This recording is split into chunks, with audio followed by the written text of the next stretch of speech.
MUDA scam ವಿಚಾರಕ್ಕೆ ಸಂಬಂಧಪಟ್ಟಂತೆ ಮುಖ್ಯಮಂತ್ರಿಗಳ ಫ್ಯಾಮಿಲಿಗೆ ರಿಲೀಫ್ ಸಿಕ್ಕಿದೆ. ಇಲ್ಲಿ ಸಿಎಂ ಹಾಗೂ ಪತ್ನಿಗೆ ಕ್ಲೀನ್ ಚಿಟ್ ಅನ್ನು ಕೊಟ್ಟಿರೋದು ಲೋಕಾಯುಕ್ತ. ಮುಖ್ಯಮಂತ್ರಿ ಮತ್ತು ಅವರ ಪತ್ನಿ ಲೋಕಾಯುಕ್ತ ಕಡೆಯಿಂದ ಕ್ಲೀನ್ ಚಿಟ್ ಪಡೆದುಕೊಂಡಿದ್ದಾರೆ. ಇದೀಗ ಸಿಎಂ ಪತ್ನಿ ವಿರುದ್ಧವಾಗಿ 50-50 ಅನುಪಾತದಲ್ಲಿ ಸೈಟ್ ಹಂಚಿಕೆ ವಿಚಾರದಲ್ಲಿ ಪ್ರಭಾವ ಬೀರಿದ್ದಾರೆ. ಇವರು 50-50 ಅನುಪಾತ ಆಗಲಿಕ್ಕೆ ಇವರಿಂದ ವಶಪಡಿಸಿಕೊಳ್ಳಲಾದ ಜಮೀನಿಗೆ ಸಂಬಂಧಪಟ್ಟಂತೆ 50:50 1 ಎಕರೆ ಜಮೀನೇನಾದರೂ ಮುಡಾ ತೆಗೆದುಕೊಂಡಿದ್ರೆ 1 ಎಕರೆಯ ಅರ್ಧ ಭಾಗ ಅಂದರೆ ಅರ್ಧ ಎಕರೆಯಷ್ಟು ಪ್ರಮಾಣದ ನಿವೇಶನಗಳು ನನಗೆ ಸಿಗಬೇಕು. 3 ಎಕರೆ ನಾನು ಕೊಟ್ಟಿದ್ರೆ 1.5 ಎಕರೆ ನನಗೆ ಬರಬೇಕು. ಈ ಥರ ಒಂದು ಅನುಪಾತವನ್ನು ಮುಡಾ ರೂಪಿಸುವಲ್ಲಿ ಮುಖ್ಯಮಂತ್ರಿ ಮತ್ತು ಅವರ ಪತ್ನಿಯ ಪಾತ್ರ ಇತ್ತು ಅಂತ. ಪಾತ್ರ ಇದ್ದುಕೊಂಡೇ ದೊಡ್ಡ ಮಟ್ಟದಲ್ಲಿ ಬೆಲೆಬಾಳುವ ಪ್ರದೇಶದಲ್ಲಿ 14 ನಿವೇಶನ ತೊಗೊಂಡ್ಬಿಟ್ಟಿದ್ದಾರೆ ಇವರು. ಅದರದ್ದು ಇವತ್ತಿಗೆ ಮಾರುಕಟ್ಟೆ ಮೌಲ್ಯ ಕೋಟ್ಯಾಂತರ 50-55 ಕೋಟಿ ರೂಪಾಯಿಗಳಾಗುತ್ತೆ ಅಂತ ಏನು ಆರೋಪ ಬಂದಿತ್ತಲ್ಲ. ಈ ವಿಚಾರಕ್ಕೆ ಸಂಬಂಧಪಟ್ಟಂತೆ ಲೋಕಾಯುಕ್ತ ಇದೀಗ ಒಂದು ವರದಿಯನ್ನು ಕೊಟ್ಟಿದೆ. ಆ ಒಂದು ವರದಿಯಲ್ಲಿ ನೋಡಿ, ಇಲ್ಲಿ ಜಮೀನು ವಶಪಡಿಸಿಕೊಂಡಿದ್ದಾರೆ.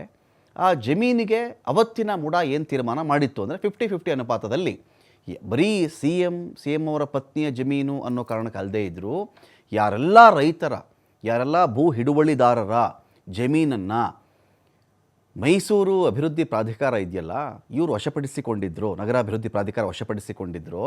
ಅವರ ಎಲ್ರಿಗೂ ಈ ಒಂದು ರೇಷಿಯೋ 50:50 50:50 ಈ ವಿಚಾರ ಇದೆಯಲ್ಲ, ಎಲ್ಲರಿಗೂ ಅನ್ವಯಿಸುವಂತಹದ್ದೇ ವಿನಃ ಇದು ಒಂದೇ ಒಂದು ಸಿ ಎಂ ಫ್ಯಾಮಿಲಿಗಾಗಲಿ ಅವರ ಪತ್ನಿಗಾಗಲಿ ಅವರಿಗಾಗಿ ಮಾತ್ರ ಮಾಡಿದ್ದಲ್ಲ. ಇದೊಂದು ಭಾಗ.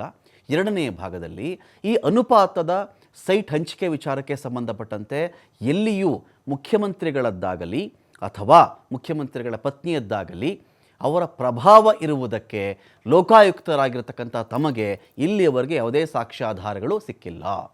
ಹೈಕೋರ್ಟ್ಗೆ ಇದೇ ಒಂದು ವರದಿಯನ್ನು ಸಲ್ಲಿಸುವುದಕ್ಕೆ ನಾಡಿದ್ದು ಕೊನೆ ದಿನ ಆಗಿರುತ್ತೆ. ಇದರಿಂದ ಮ್ಯಾರಥಾನ್ ರೀತಿಯಲ್ಲಿ ಮತ್ತೊಮ್ಮೆ ಅಕಸ್ಮಾತ್ ಎಲ್ಲಾದರೂ ಲೋಪ ಆಗಿಬಿಟ್ಟಿದ್ರೆ, ಅಕಸ್ಮಾತ್ ಯಾದರೂ ಫೈಲ್ ಮಿಸ್ ಆಗಿಬಿಟ್ಟಿದ್ರೆ ಅಂತ ಹೇಳಿ ಎಲ್ಲವನ್ನೂ ಕೂಡ ಪರಿಶೀಲನೆ ಮಾಡಲಾಗ್ತಾ ಇದೆ. ಮೈಸೂರಿನ ಲೋಕಾಯುಕ್ತ SP ಉದೇಶ್ರಿಂದ ಮುಡಾ ನಡಾವಳಿಗಳು ಅದರ ಒಂದು ಪರಿಶೀಲನೆ ಕೂಡ ಮಾಡಲಾಗ್ತಾ ಇದೆ.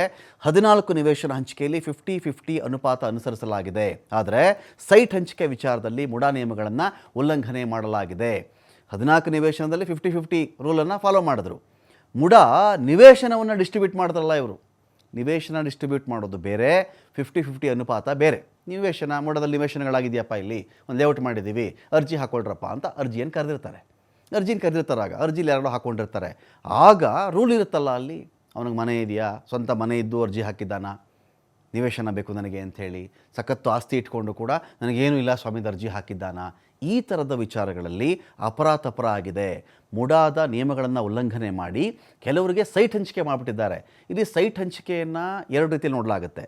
ಯಾರು ಜಮೀನು ಕೊಟ್ಟಿರ್ತಾನೋ ಅವನಿಗೆ ಬರಬೇಕಾದ ಸೈಟ್ಗಳನ್ನು ಅವನಿಗೆ ಅರ್ಧ ಭಾಗದಷ್ಟು ಕೊಡುವುದಕ್ಕಿರುವ ನಿಯಮ ಅಂದರೆ 50:50 50:50 ಅನುಪಾತದ್ದು. ಇನ್ನೊಂದು ಕಡೆ ಸೈಟೇ ಬೇಕು ನನಗೆ ಅಂತ ಅರ್ಜಿ ಹಾಕ್ಕೊಂಡಿರ್ತಾನಲ್ಲ, ಆ ಒಂದು ವಿಚಾರಕ್ಕೆ ಸಂಬಂಧಪಟ್ಟಂತೆ ರೂಲ್ಸ್ ವೈಲೇಷನ್ ನಡೆದಿದೆ ಇಲ್ಲಿ. ಇದರಲ್ಲಿ ಮುಖ್ಯಮಂತ್ರಿಗಳದ್ದಾಗಲಿ ಅವರ ಪತ್ನಿಯದ್ದಾಗಲಿ ಪ್ರಭಾವ ಬೀರುವುದಕ್ಕೆ ಸಾಕ್ಷಿ ಇಲ್ಲ. ಆದ್ದರಿಂದ CM ಪರವಾಗಿ ಲೋಕಾಯುಕ್ತ ಒಂದು ಕ್ಲೀನ್ ಚಿಟ್ಟನ್ನು ಇಲ್ಲಿ ಕೊಟ್ಟಿದೆ. ಲೋಕಾಯುಕ್ತ ಅಧಿಕಾರಿಗಳು ಕೂಡ ಕೊಟ್ಟಿದ್ದಾರೆ. ಇನ್ನು ನಾಡಿದ್ದು ಈ ಒಂದು ವರದಿ ಸಬ್ಮಿಟ್ ಮಾಡಬೇಕು. ಅಂತಿಮ ಹಂತದ ಸಿದ್ಧತೆಯಲ್ಲಿ ಲೋಕಾಯುಕ್ತ ಇದೆ.